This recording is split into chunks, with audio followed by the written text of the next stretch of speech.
Nice. All right. Oh, that's going fast too. So this is going to be my like one line installer for Linux. You can go to the repository and just follow the instructions there, or just watch the video if you have any concerns. I don't know. It's up to you. But if you want to get this toolkit working on Linux, this is just a one-line installer. So here you go. You can either just download it from here, right? So click here and then download it right here like that. Or you could pull it, right? So you just pull this. But this is the file that you want right here. Or you could just copy and paste this. Doesn't really matter. We're going to cd into our home, right? And we're going to go wget and then paste the content link, right? We want to make sure that we give it full permissions to be an executable file, right? So chmod plus x and then the file name. And then we can just run it. We have our setup right here. And we're going to go bash Linux setup AI toolkit.sh. So just to explain, we did add this little chunk here at the top. This is all in order to make sure that we have the proper version of Python installed, right? So we have our dependencies right here, which are for this version of Python. We're setting our variables. We're setting some variables here. So our Python version, we know that it's going to be this one. Our Python prefix, we're going to make sure that it is in this folder right here, which is going to be housed in our home. And our AI Toolkit directory is obviously our AI Toolkit that lives in our home. And then we are installing the dependencies for this version of Python.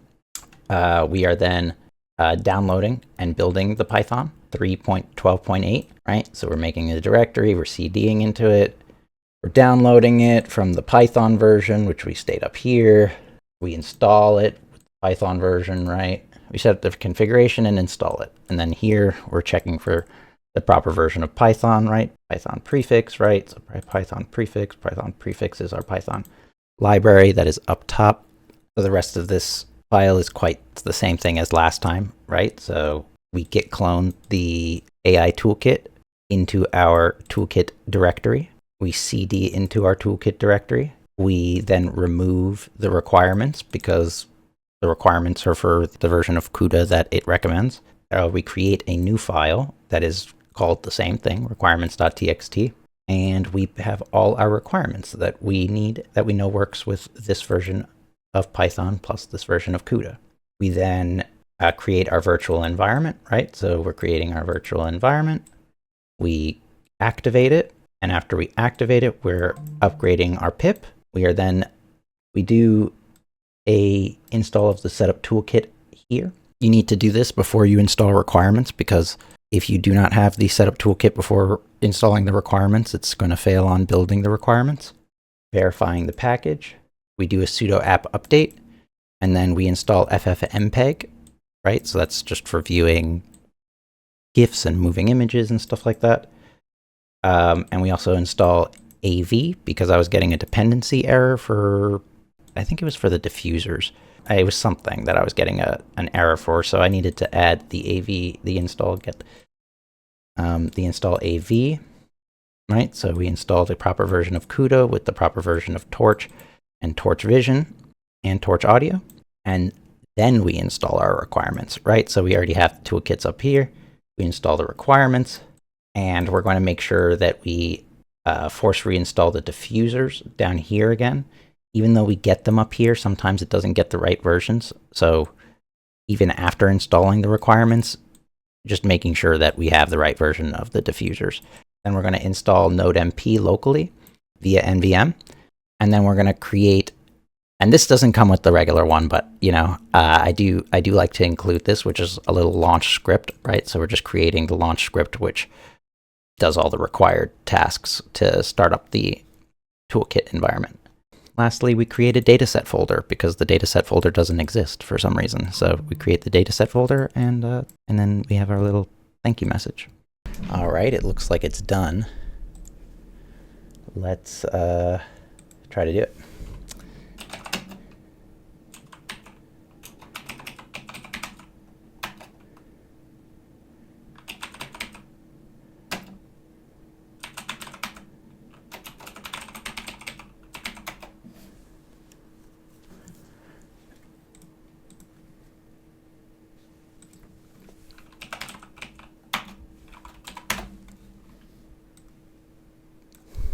I'm going to come on over to our local host, and we're going to go into here again.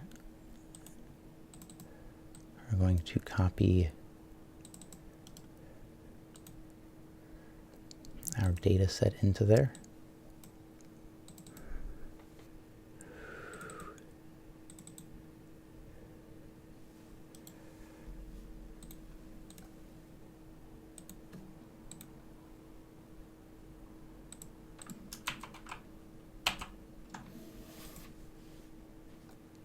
Gonna do that. Oops. Come on. New training.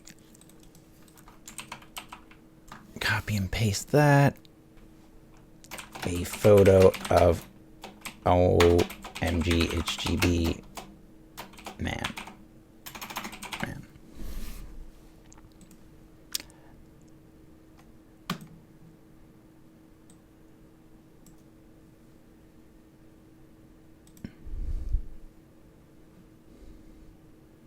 Nice. I guess let's see if it's faster or not on Linux once it's done. Let's just make sure that it gets to at least doing epochs, and then I can turn off the recording. These might not be the best settings for creating a good SDXL LoRa, but I just want to make sure that the training goes through.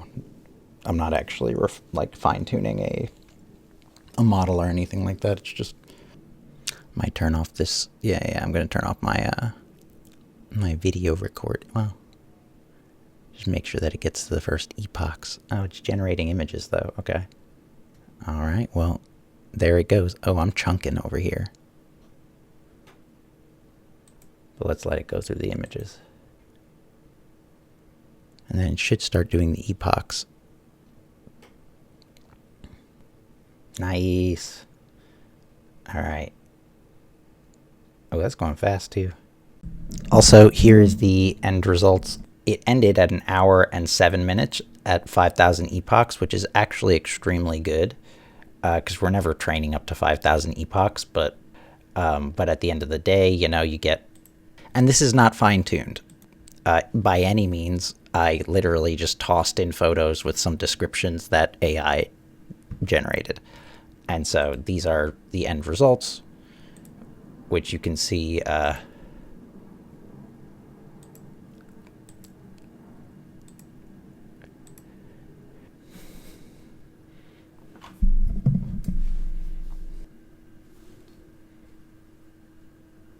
You can see you can see the anyways, I hope that helped. There you go. See you guys next time. And remember to like and subscribe. Peace.